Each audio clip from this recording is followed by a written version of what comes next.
Hey y'all, how's everyone doing? Well, it's Christmas Eve and I got in a shipment that I had ordered and it finally came in, and I have to tell y'all about a couple of really great things. First of all, I have Joseph and Mary are bringing forth Jesus the baby, but we know that the Holy Spirit is bringing forth God the Son, and that is a great picture of that, I think. We don't worship statues, y'all. Just it's a good art piece to depict that the focus, instead of all the presents and the beautiful Christmas trees and lights and decorations, all a great celebration of life. And for Christmas, a step further, a celebration of a birthday that matters more than any other birthday, and that was the man, Jesus, because he was already God. And so, by the way, this candle is fantastic. It looks like a frosted pine cone. Isn't that pretty? And this is made by Sweet Wick Candle Company. And this one's called Fireside Splendor. And y'all, it just smells so... It's a 3-wick. I don't know if y'all can see. It smells so good. And so I had to have that beautiful candle going. But I got to be careful. Film short because that is fire very close to a piece of art. So, got to be careful. I also could not find my Christmas necklace, y'all. I'm wondering if somebody borrowed it. But anyway, it's just got those flashing old-fashioned lights, you know, and so I had to wear my little Christmas crown, which is a couple of Christmas trees, and it's just a time to have some fun. And I wanted to say before I get started that the necklace I'm wearing, my husband bought me, not bought me, got me, picked up for me at the hospital, the Cancer Treatment Center hospital. Someone had put out a basket of jewelry that they had made for people who came in. And so he says, I like that one for you. The beautiful blue and white tile reminds me of our favorite place to stay in Charleston, which is called 2, the word 2 instead of the number 2. Meeting Street Inn. And it's right at the point of the Battery. It's expensive, so we can only do it once a year on his birthday. But it's a good memory for us, and we didn't get to do it because of COVID-19. And Charleston was really hit hard with that, being a tourist city. So it reminded him of that, and it was right as we were going into the medical oncologist appointment. We've been, for those of you who don't know, my husband was diagnosed with prostate cancer, and I, by the grace of God, was able to get him registered and get him into appointments within a day. That does not happen. People come from all over the world, all over the United States for sure. There's only 5 treatment centers in America. We have one right here in Georgia in Noonan, and so it's very hard to get in. And I understand why. It's somehow we got favor and got in. I know it's the Lord giving me favor, and I undeserved, but I'm thankful, so thankful. And the other little bracelet that was sitting there, those of you who have been with me a while know that my Have Hope is the name of the ministry.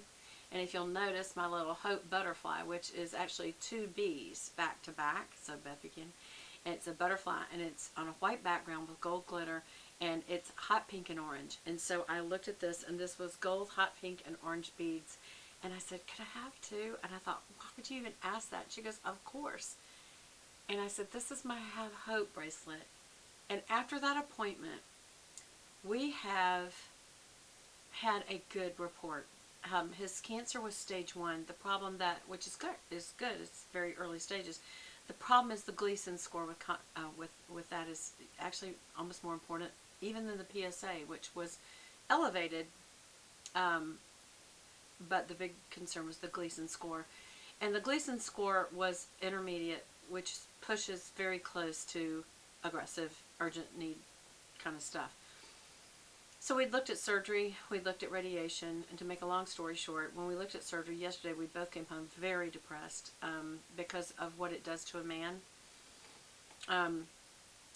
It just causes erectile dysfunction and incontinence, I'll just tell you. And so that's very depressing news. Of course, if it saves your life, it's worth the things that it cost you. But we were both very depressed when we left. I almost burst out crying, and we both knew it was a possibility, but when I got home, he said, I almost burst out crying today. I said, me too. I said, but I felt, no, we need to be strong. We need to stay positive. We've got to fight this. with the joy of the Lord, which makes no sense. That when you're getting bad news, you still have joy in the Lord. And people are like, about what? I'm like, of the Lord himself, that he loves me, that he gave himself for me, that he went to the cross so that I don't have to go to hell when I die. I deserve to go there, but I get to go to heaven, and all because I said, I'm going to stop being my God, and I'm going to let Jesus be my God. I trust what he did on the cross was enough, and I believe that he is God. I know who he is, and he saved me from the wrath of God, which is sin. The wrath for sin is death. And so God has spared us. It is a constant reminder. And so when we went and talked to the radiologist today, even though we'd talked to another one, I felt better. But when we were going to go that route instead of the surgery, Lance felt very strong. He did not want the surgery, even though they said, well, we can take it all and get it all. And that's if you got every single teeny weeny cancer cell that you can't even see. And if you didn't, you're going to have radiation later. Anyway, we looked at that. It had the same ED, incontinence. Okay. Still very sad, but he wouldn't have near some of the other things that surgery brings on. So it's a tough decision, y'all. And I prayed with all my friends. I've asked you, thank you for those of you folks that have been praying, because what we asked for was not that God would do exactly what we said, but that he would give us guidance.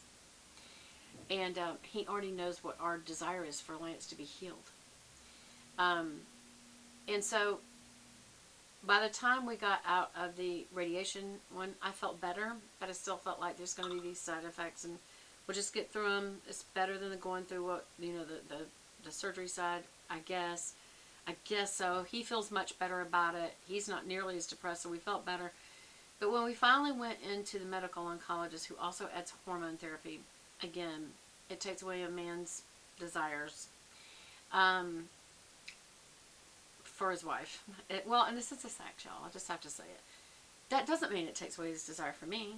That doesn't mean that we can't be romantic and love each other and care for each other deeply, have very romantic moments. It may mean we need some help in other areas, and we'll see if we get there and need it. We'll ask for it. And it's like, that is actually a great prognosis. The fact that the radiation, and the stage that Lance is in, the Gleason scores that where the cancer is right on the edge of the gland, and so that means it could get out, or it may have already got out, but they don't see any evidence of it. But you can't see it, not at that small level. So it's like, okay, you know what? Are you pretty sure of that? And the guy said, as you can be. And somehow I felt a relief, and I could tell Lance found great peace that passes all understanding, because you still got to go through it. But we both realized this is a moment here. And I looked down at this new little bracelet, and I remember the name of my ministry, and that I call this my Have Hope bracelet. And I'm like, Beth, you remember, whenever you get scary through the battle, you look down and you look at that bracelet and think, have hope. And I hope that y'all also have hope in this Christmas season. I know that, oh, y'all, it's supposed to be an unboxing. I know that y'all have things that you deal with too. Or maybe it's not you. Maybe it's a loved one that you care for, or you just in your family. Maybe it's a friend. Maybe it's related to something other than illness, like cancer or COVID-19, or just so many other hundreds of thousands of diseases out there. Maybe it's related to the disease of hate. Maybe it's related to the disease of divorce, or adultery, or financial ruin, or wayward children, or just depression.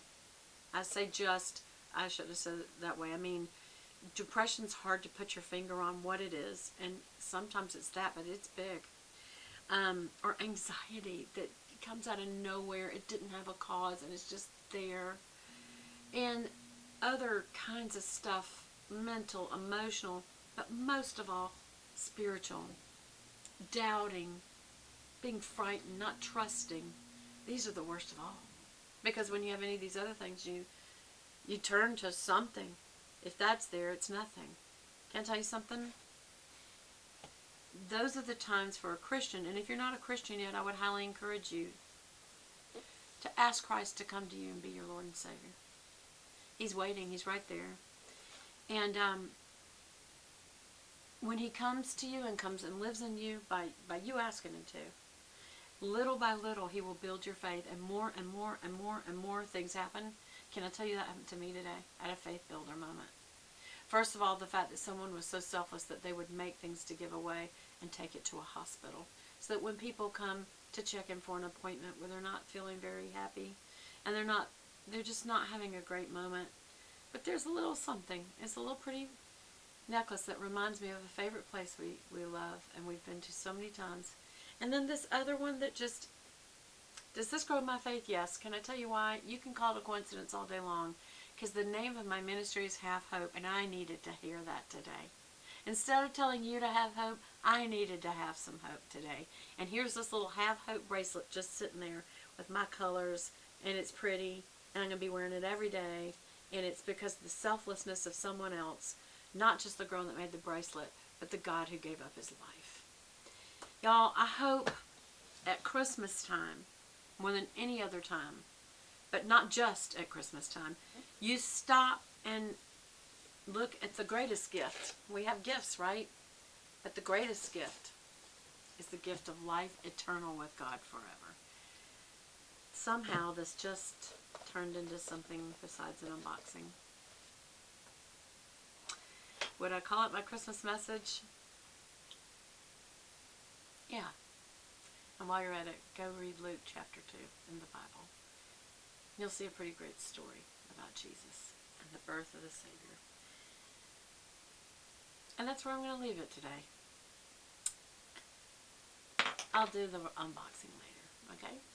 Hope you can take me seriously with these antlers. I love you guys. Bye, bye, bye, bye, bye, bye, bye, bye.